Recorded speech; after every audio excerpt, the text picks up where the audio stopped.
ذہانت کو ناپنا، اس پر بات کرنا بنیادی طور پر سائیکالوجی کا جو ہے وہ شعبہ ہے اور اس کا یہ موضوع ہے. لیکن جب ہم اس کے ساتھ مصنوعی لگاتے ہیں تو یہ صرف سائیکالوجی کا یا صرف نفسیات کا معاملہ نہیں رہ جاتا، بلکہ اس میں بہت ساری مشین بھی آ جاتی ہے، اس میں بہت سارا تعقل بھی آ جاتا ہے، اس میں بہت ساری ٹیکنالوجی بھی آ جاتی ہے. بالکل. تو بنیادی طور پر طالب علموں کے سمجھنے کے لیے یا اپنے سمجھنے کے لیے سب سے پہلے تو اس میں فرق واضح کرنا ضروری ہے کہ مصنوعی ذہانت میں اور فطری ذہانت میں بنیادی طور پر فرق کیا ہے، کیا شے ہے جس کو ہم مصنوعی ذہانت کہیں گے، اور وہ کس طرح فطری ذہانت کے اصولوں کو سامنے رکھ کر اس کو ڈیزائن کیا گیا، بنایا گیا ہے.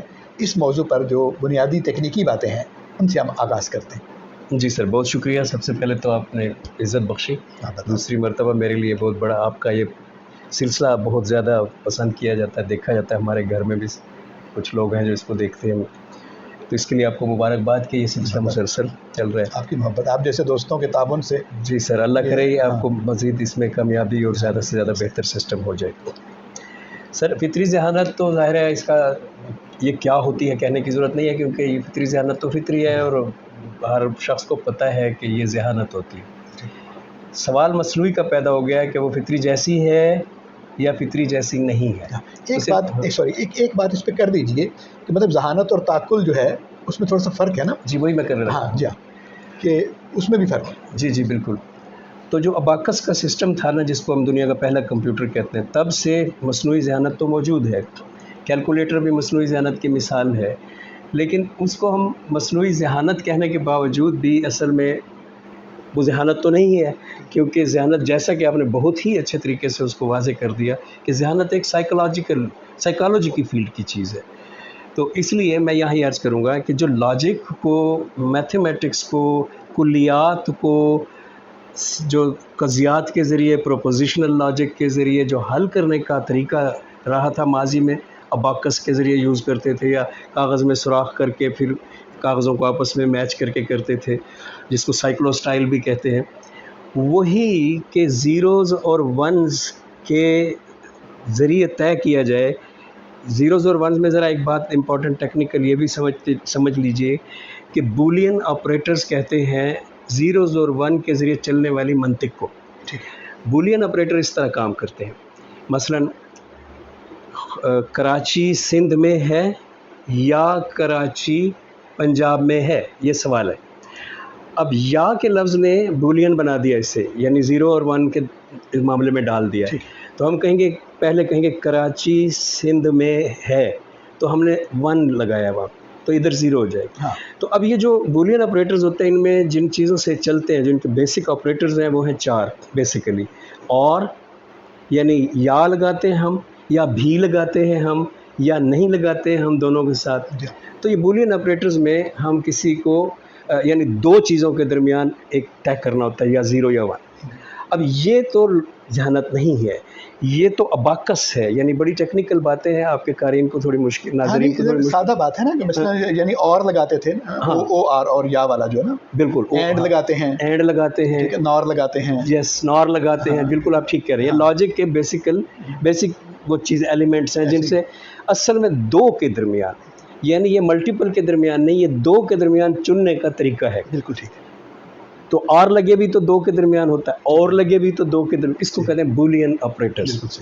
اب یہ بولین آپریٹرز کو اگر ہم اباکس کے ذریعے، جو کہ مشین نہیں ہے، ہاتھ سے بٹن لگے ہوئے وہاں پہ چلائیں تب بھی، کیلکولیٹر کے ذریعے چلائیں تب بھی، اور کمپیوٹر کے ذریعے چلائیں تب بھی، یہ ذہانت نہیں ہے، یہ کیلکولیشن ہے. ٹھیک ہے. تو جو مصنوعی ذہانت ہے، اس پہ ابھی بات ہوگی کہ کیا وہ فطری ذہانت بن چکی ہے یا نہیں. لیکن جو مصنوعی ذہانت کمپیوٹر کی اب تک آئی ہے، وہ ذہانت نہیں ہے، وہ کیلکولیشن ہے. اس کو کہتے ہیں کمپیوٹیشن. اب جو آپ کا سوال ہے، اگر آپ کوئی اور سوال ایڈ نہیں کر رہے تو میں اس کا جواب آگے لے کر جاتا ہوں.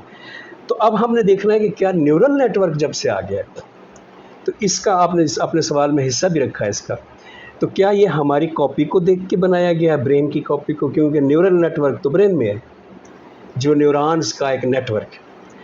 تو اس کا جواب بڑا امپورٹنٹ. اب ذرا یہ دیکھیے کہ جو نیورل نیٹ ورک ہے کمپیوٹر کا، اے آئی کا، مصنوعی ذہانت کا، وہ 3 لیئرز میں ہے. مشین لرننگ، اس کا machine learning, neural network, deep learning. اب جو ڈیپ لرننگ ہے اس میں پھر 3 لیئرز ہیں. اب ان 3 لیئرز میں جو پہلی 2 لیئرز ہیں وہ کمپیوٹر کر سکتا ہے، لیکن جو تیسری لیئر ہے اس کو آپ کہہ سکتے ہیں کہ یہ ملتی جلتی ہے فطری ذہانت کے ساتھ. میں تھوڑی دیر میں اس کو عرض بھی کرتا ہوں. یعنی اس کا ڈیزائن اس کا ڈیزائن اس کے مطابق ہے، لیکن ایک چیز کی ابھی بھی اس میں کمی ہے. شاید وہ کبھی آ جائے اور مجھے لگتا ہے کہ آ جائے گی تو پھر یہ ہماری ذہانت کے ساتھ مل جائے گی، لیکن ابھی نہیں آئی. اب وہ چیز جو کمی ہے اس کے ساتھ میرا جواب کمپلیٹ ہو جائے گا. دیکھیے ہمارے ہاں بھی نیورل نیٹ ورک ہے سر میں، ہمارے ہاں بھی ڈیٹا کلیکٹ ہوتا ہے سینسز کے ذریعے، آنکھوں کے ذریعے اور زبان کے ذریعے. ڈیٹا برین میں آ جاتا ہے، نیورل نیٹ ورک یہاں پروسیس کرتا ہے. وہی 3 لیئرز انہوں نے ہمیں سے کاپی کی ہیں، یہاں پہ بھی ہیں. لیکن ہمارے برین میں ایک چوتھی لیئر بھی ہے جو برین کے اندر نہیں ہے لیکن وہ گردن سے نیچے ہے، وہ پیروں تک ہے. اور اس میں بلڈ کی وجہ سے، پھر بلڈ کے اندر جو کیمیکلز ہارمونز جاتے ہیں ان کی وجہ سے، جن میں ایڈرینالین ہے، جن میں سیروٹونین ہے، جس میں ڈوپامین ہے، جس میں کورٹیزول ہے، یہ جو بلڈ کے اندر جاتے ہیں تو ہمارے جذبات پیدا ہوتے ہیں. ان سے ہم غصے میں آ جاتے ہیں، ہم خوف زدہ ہو جاتے ہیں، ہم یہ چیزیں.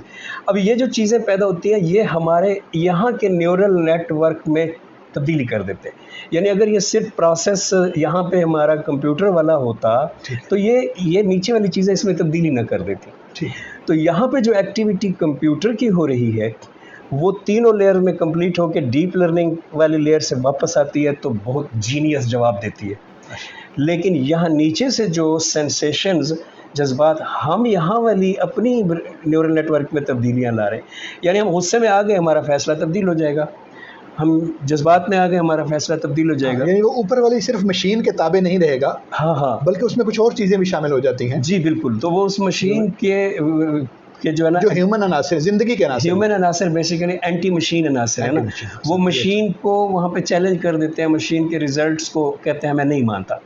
یعنی مشین سیدھا رزلٹ دے رہی ہے پازیٹیو نیگیٹو میں، وہ نیگیٹو چلا جاتا ہے اور وہ کہتا ہے میں تمہاری پازیٹیوٹی نہیں مانتا، وہ نیچے سے. تو وہ اس لاجک کو ماننے کی بجائے وہ اپنی جذبات کو مانتا ہے. یہ چیز ابھی اس کے پاس نہیں ہے، لیکن اس کو کہتے ہیں کانشیسنیس.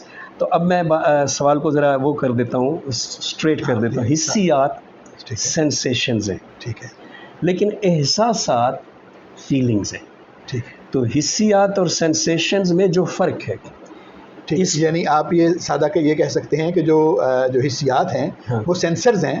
جی جی جی، وہ صرف آپ کو ڈیٹا پہنچاتے ہیں. جی بالکل بالکل. جو آپ کی حسیات ہیں وہ اس پر فیصلہ کرتی ہیں، فیلنگ وہ بناتی ہیں. بالکل بالکل. یعنی عین ممکن ہے کہ آپ کے سینسرز اور میرے سینسر جو ہیں وہ ایک جیسا پیغام دیں، لیکن آپ اس سے اور نتیجہ نکالیں، میں اس سے اور. یہ بات